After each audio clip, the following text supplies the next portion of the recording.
తాకట్లో ఉన్న మీ బంగారాన్ని విడిపించి ఆ రోజు ఆన్లైన్ రేటుకి కొంటాం. Sharma gold company. సాధారణంగా పుట్టినరోజు వేడుకలంటే నలుగురికి అన్నదానం చేస్తాం.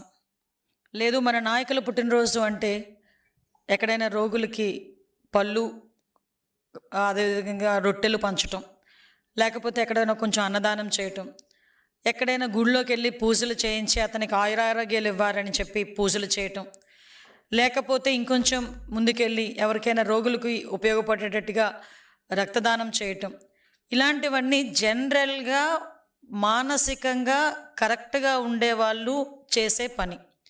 దట్టు ఒకవేళ వాళ్ళు ఏదైనా కేక్ కట్ చేసుకున్నా ఒక ప్లాస్టిక్ కత్తితో కేక్ కట్ చేసుకొని ఆ సంబరాలు జరుపుకొని ఆ నోరు తీపి చేసుకొని ఎవరికైతే మనం పుట్టినరోజు సంబరాలు చేస్తున్నామో, ఎవరికైతే మనం పుట్టినరోజు శుభాకాంక్షలు చెప్పాలనుకుంటున్నామో వాళ్ళ జీవితం కూడా ఇదే రకంగా తీయగా మనశ్శాంతిగా ఉండాలని కోరుకుంటారు. ఎవరైనా కూడా జనరల్గా ఒక మనిషి పుట్టేవాడు ఎవరైనా కూడా దానికి కూడా అదే రకంగా హర్షించే వాళ్ళు కూడా ఉంటారు. కానీ ఈ మధ్య కాలంలో అంటే ఒక సైకోతత్వం, ఒక ఉన్మాదత్వం, ఒక రాజకీయ ముసుగులో రౌడీయిజాన్ని ప్రేరేపించేటట్టుగా రౌడీయిజం చేస్తున్న నాయకులుగా ఈరోజు కొంతమంది వాళ్ళ నాయకుడు తాలూకా పుట్టినరోజులకి కేకులు కట్ చేసే కత్తి ఈ రకంగా ఉంటుందని నాకు ఈరోజే తెలిసిందండి. జస్ట్ ఒకసారి మీరు చూస్తే కేకు కట్ చేసే కత్తి కొడవళ్ళు, పెద్ద పెద్ద కత్తులు పట్టుకొని కేకులు కట్ చేస్తారు. ఇక్కడ ఒకసారి మీరు చూస్తే ఇక్కడ హ్యాపీ బర్త్డే జగన్ అన్న వైఎస్ఆర్ పార్టీ సంథింగ్ రాసి ఆ కత్తి చూసారా?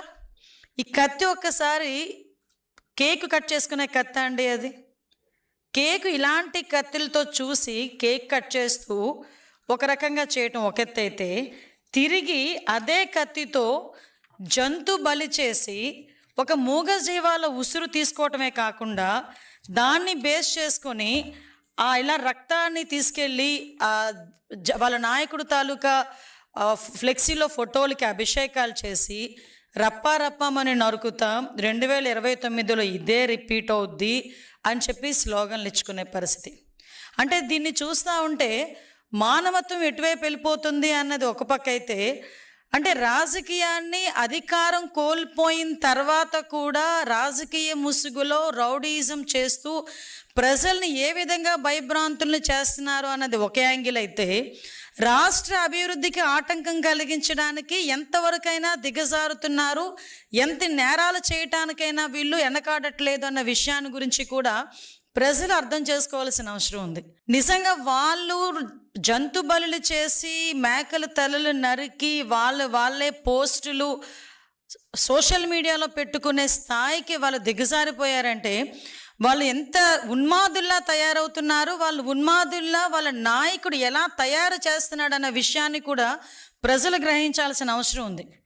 ఈరోజు మనం చూస్తానండి, కళ్యాణదుర్గం, ఉరవకొండ, సింగనమల, రాప్తాడు, కదిరి, పుట్టపర్తి, ధర్మవరం, కుప్పం, గోపాల్పురం ఇలా కాన్స్టిట్యున్సీలు చూసుకుంటే ఇన్ని కాన్స్టిట్యున్సీల్లో అతను పుట్టినరోజుల సందర్భంగా జంతు బలులు చేసి వాటి తాలూకా మూగజీవాల తాలూకా ఉసురు తీసుకోవటమే కాకుండా ఇది తప్పు అని చెప్పిన వాళ్ళని కూడా తిరిగి వాళ్ళ మీద దాడి చేయటం.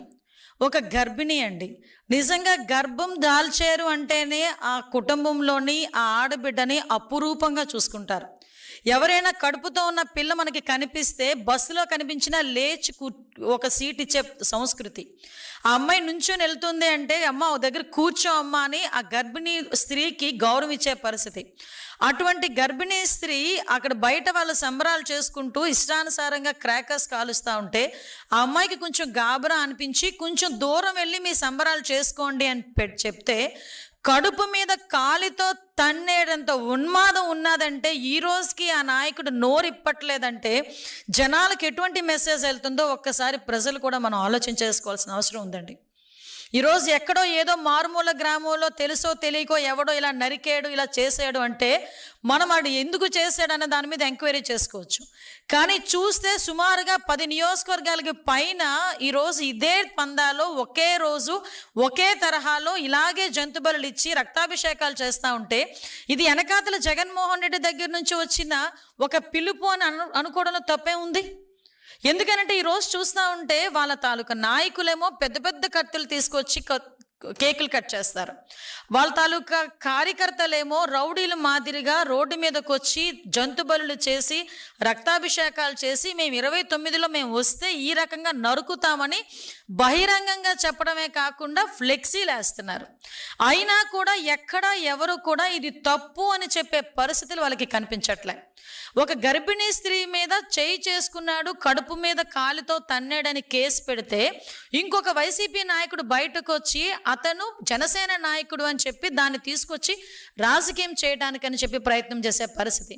నీ నాయకుడు తాలూకా సంబరాల్లో జనసేన నాయకుడు వచ్చి ఎందుకు క్రాకర్స్ కాలుస్తాడు? ఆ మాత్రం ఇంగితం నీకు లేకపోతే పోయింది, కానీ జనాలకు లేదనుకుంటున్నారా?